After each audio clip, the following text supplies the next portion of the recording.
We saved 2,327 pesos during our Thailand trip. Hello guys, I'm Kevin, your DIY budget traveler. Save this video if you're planning a Thailand trip.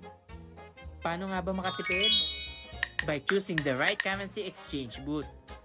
Madami kayong makikitang money exchange booth sa airport, gaya nito.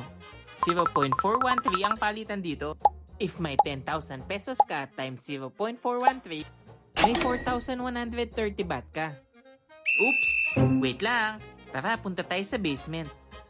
Paglabas mo ng arrival, hanapin mo lang yung entrance number 4. May makikita kayong elevator malapit dito. Pupunta tayo sa may basement.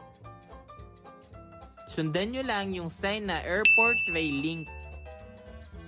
Nasa may right side nyo ang Suvarnabhumi Station. Pasok lang kayo dito at diretso lang. Matatanaw nyo agad, medyo madaming tao. Sunod-sunod yung mga booth dito. May 3 money exchange rate booth dito, pero pare-pares lang sila ng rate. Magkano nga ba ang rate dito sa basement? 0.545 guys. Sa super rich na orange booth kami nagpapalit. 10,000 pesos times 0.545, 5,450 baht. I-compare natin ang rates guys. Wow!